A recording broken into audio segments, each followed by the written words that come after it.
Hi everybody and welcome back to my channel. So on today's video we are trying something that we have done before because we have made sugar cookies on this channel, but today I thought we would give it a spin by making strawberry sugar cookies.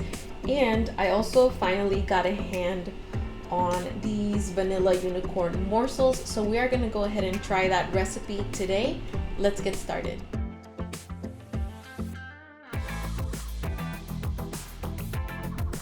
To begin, we are going to add in all the dry ingredients, and I'm beginning by adding one of these packets of instant pudding. It is a 3.4 ounce of strawberry pudding.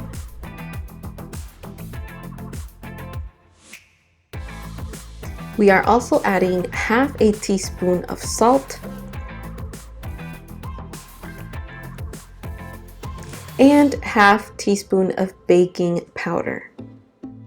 And now that we have all of our dry ingredients together, we are going to go ahead and whisk them to make sure that they incorporate.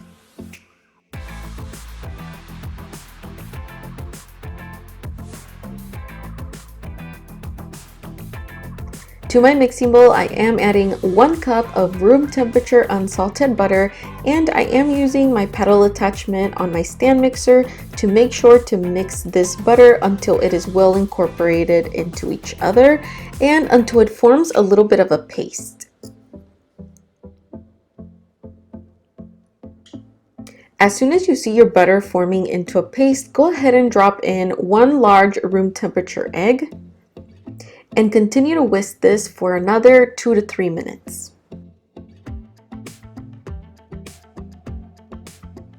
Before adding anything else, be sure to scrape the sides of your bowls so that when you do add something else to your bowl, it does incorporate everything simultaneously. Now I am going to go ahead and add 1 1/4 cups of powdered sugar. You can also use regular granulated sugar for this step in the same measurements. And then I'm going to go ahead and mix this for another 2 minutes. And you'll see that it'll start incorporating pretty quickly. I did go ahead and mix this on medium speed. And while that is mixing, this is the vanilla that I like to use. And here is the strawberry flavoring that I am using. You can certainly switch out the flavors for anything else that you want. And once that is done mixing, this is the consistency that this mixture should have. It should be fluffy, but you should also see that it all came together and not very separated, kind of like this.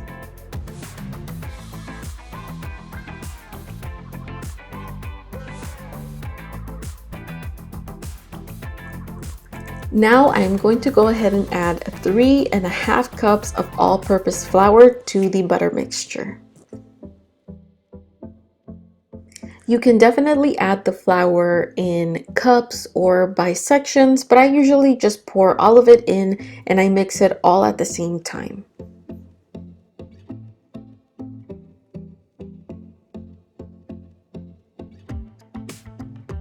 Now I'm adding in 1 tablespoon of strawberry flavoring, and I'm also going to go ahead and add half a teaspoon of vanilla flavoring. Towards the end, you will see that when I review the taste of this cookie, if you want a more true strawberry flavor, I suggest adding a little bit more of that strawberry flavoring that I added in the beginning, and possibly some freeze-dried strawberries to give you that real strawberry flavor. When mixing your dough, be sure to be patient because as you can see, it goes through stages. It starts out looking like sand, then it slowly starts coming together. If you stop at this point, your dough will not come together when you try to roll it. So be sure to continue mixing until you see that your dough comes to this stage when it starts unsticking from the bowl and sticking to itself. This is how your dough should look.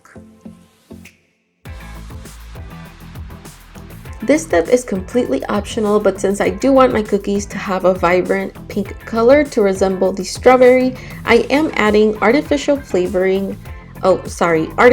coloring to my dough, but you definitely don't have to do this. And here I am adding 1 cup of these rainbow unicorn vanilla morsels from Nestle Tollhouse. For the rolling part, I did go ahead and speed it up because you have seen me use this mat before. This is a dough easy mat, and although it is non-stick, I still go ahead and add a little bit of powdered sugar on the surface, and I always use my 1/4 inch rolling guides to make sure that my cookies are 1/4 of an inch thick. And here I'm just showing you how I dip my cutters into powdered sugar before cutting to make sure that they don't stick onto the small crevices of the cookie dough.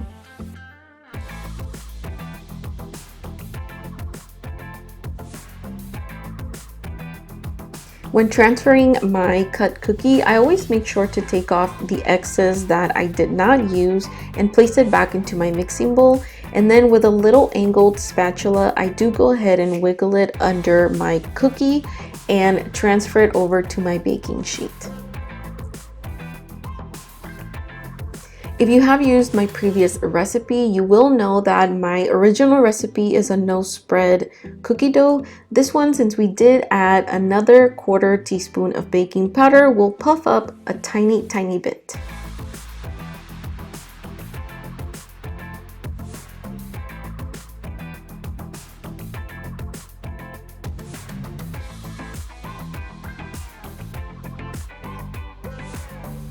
Okay everyone, so here I am with the finished product. My cookies look perfect. They have a good pink color, and I'm going to actually cut into one of them or break one of them so you can see how they look. That's how they look on the inside. Now let me taste it.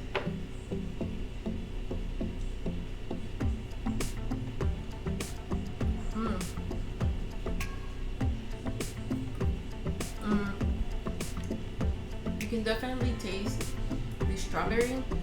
If you want the taste to be a little bit stronger, next time I would probably add 1 more tablespoon of that strawberry emulsion, or maybe even add freeze-dried strawberries. But overall, they taste very different than just plain vanilla cookies. So definitely give this recipe a try. Let me know if you try it, and I'll talk to you next time. Bye!